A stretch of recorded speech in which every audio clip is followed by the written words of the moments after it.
बिस्मिल्लाहिर्रहमानिर्रहीम। अस्सलाम वालेकुम। कैसे हैं आप सब? इंशाल्लाह सभी ठीक होंगे और अल्लाह की रहमतों के साए में होंगे। दीदार इलाही, जो एक बार अल्लाह ताला को देख लेता है वो कभी अपनी खुदी की बात नहीं करता, क्योंकि उस मकाम पर जिस्म व सम और जान और तन बाकी नहीं रहते। अगर औलिया अल्लाह को दीदार इलाही के ये मरातिब हासिल ना होते तो कोई भी दीदार इलाही की तरफ मुतवज्जा ना होता। लज़्ज़त दीदार से बेहतर कोई लज़्ज़त नहीं है, और अल्लाह ताला का दीदार नूर बसारत से नहीं, नूर बसीरत से हासिल होता है। जिस कदर आदमी दुनिया से बेजार होता है, हक ताला से उसका ताल्लुक उसी कदर मजबूत होता है।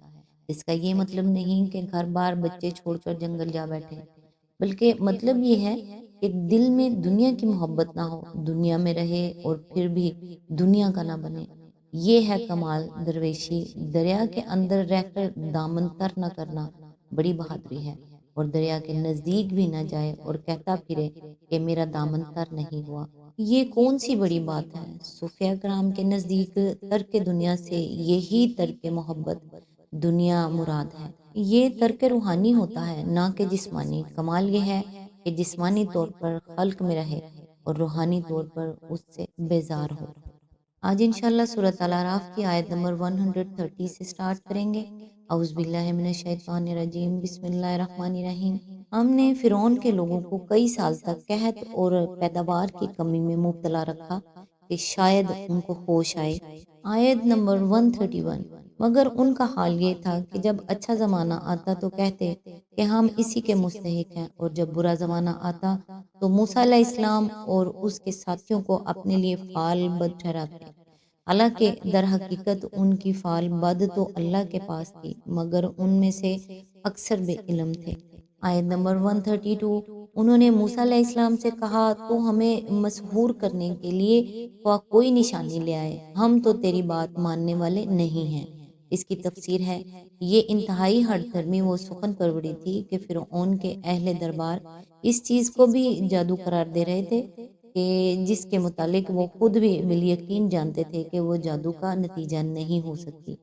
शायद कोई बेवकूफ़ आदमी भी ये बावर ना करेगा कि एक पूरे मुल्क में कहत पड़ना और ज़मीन की पैदावार में मुसलसल कमी वाक़या होना किसी जादू का करिश्मा हो सकता है। इसी बिना पर कुरान मजीद कहता है, फलम्मा जाअतहुम आयातुना मुबसिरातन क़ालू हाज़ा सिह्रुम मुबीन वजाहदू बिहा वस्तिकानतहा अनफुसहुम ज़ुल्मन व अलुवा। सूरह नमल आयत 13 एंड 14। यानी जब हमारी निशानियां एलानियां उनकी निगाहों के सामने आईं तो उन्होंने कहा कि ये तो खुला जादू है, हालांकि उनके दिल अंदर से कायल हो चुके थे, मगर उन्होंने महज जुल्म और सरकशी की राह से उनका इनकार किया। आयत नंबर 133। आखिरकार हमने इन पर तूफान भेजा, टिड्डी दल छोड़े, सुरसुरियां फैलाई, मेंढक निकाले और खून बरसाया। ये सब निशानियां अलग अलग करके दिखाई, मगर वो सरकशी किए चले गए और बड़े ही मुजरिम लोग थे। इसकी तफसीर है, गालिबन बारिश का तूफान मुराद है जिसमें ओले भी बरसे थे। अगरचे तूफान दूसरी चीज़ों का भी हो सकता है, लेकिन बाइबल में जालाबारी के तूफान का ही जिक्र है, इसलिए हम इसी मायने को तरजीह देते हैं।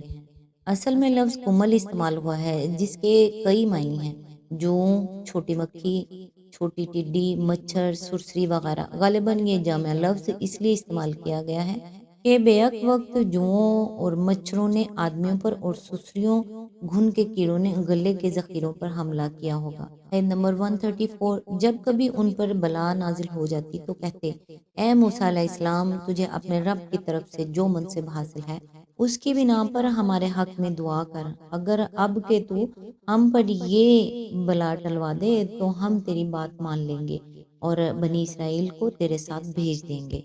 आयत नंबर 135। मगर जब हम इन पर से अपना अजाब एक वक्त मुकर्रर तक के लिए, जिसको वो बहरहाल पहुंचने वाले थे, हटा लेते तो वो यकलख्त अपने अहद से फिर जाते।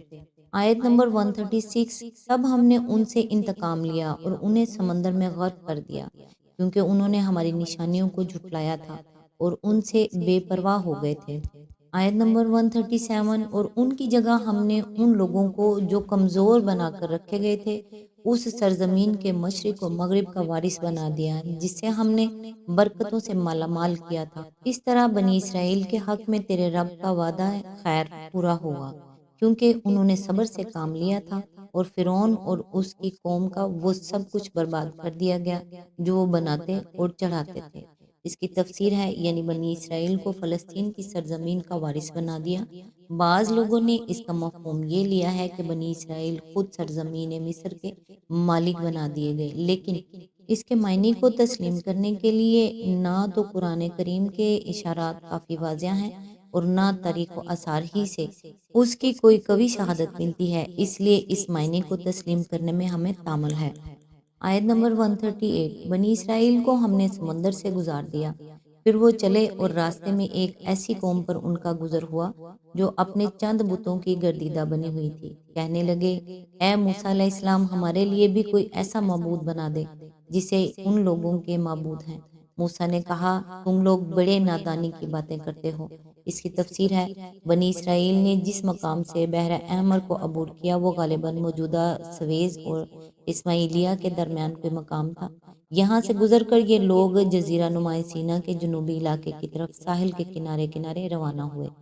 اس زمانے میں جزیرہ نما سینا کا مغربی اور شمالی حصہ مصر کی سلطنت میں شامل تھا۔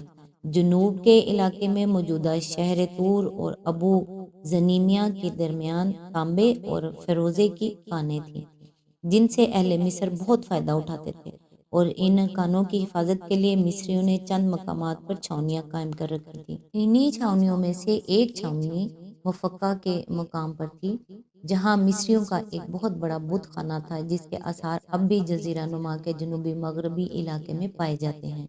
اس کے قریب ایک اور مقام بھی تھا جہاں قدیم زمانے سے سامی قوموں کی چاند دیوی کا بت خانہ تھا۔ غالباً انہی مقامات سے کسی کے پاس سے گزرتے ہوئے بنی اسرائیل کو، جن پر مصریوں کی غلامی نے مصریت زدگی کا اچھا خاصا گہرا ٹھپا لگا رکھا تھا، ایک مصنوعی خدا کی ضرورت محسوس ہوئی ہوگی۔ بنی اسرائیل کی ذہنیت کو اہل مصر کی غلامی نے جیسا کچھ بگاڑ دیا تھا، اس کا اندازہ اس بات سے بآسانی کیا جا سکتا ہے کہ مصر سے نکل آنے کے 70 برس بعد حضرت موسیٰ علیہ السلام کے خلیفہ اول حضرت یوشع بن نون اپنی آخری تقریر میں بنی اسرائیل کے مجمع عام سے خطاب کرتے ہوئے فرماتے ہیں، تم خداوند کا خوف رکھو اور نیک نیتی اور صداقت کے ساتھ اس کی پرستش کرو، اور ان دیوتاؤں کو دور کر دو جن کی پرستش تمہارے باپ دادا بڑے دریا کے پار اور مصر میں کرتے تھے، اور خداوند کی پرستش کرو، اور اگر خداوند کی پرستش تم کو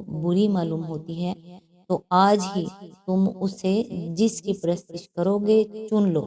اب رہی میری اور میرے گھرانے کی بات، سو ہم تو خداوند ہی کی پرستش کریں گے۔ یشوع باب 24 آیت 14 اور 15۔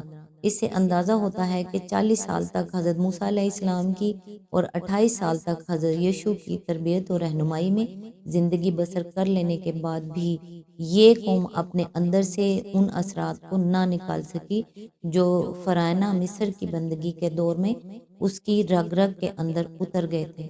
پھر بھلا کیونکہ ممکن تھا کہ مصر سے نکلنے کے بعد فوراً ہی جو بت خدا سامنے آ گیا تھا، اس کو دیکھ کر ان بگڑے ہوئے مسلمانوں میں سے بہتوں کی پیشانیاں اس آستانے پر سجدہ کرنے کے لیے بے تاب نہ ہو جاتی، بس جس پر وہ اپنے سابق آقاؤں کو ماتھا رگڑتے ہوئے دیکھ چکے تھے۔ آج تک کے لیے اتنا ہی، نیکسٹ انشاءاللہ آیت نمبر 139 سے سٹارٹ کریں گے۔ تب تک کے لیے دعاؤں میں یاد رکھیے گا۔ اللہ حافظ۔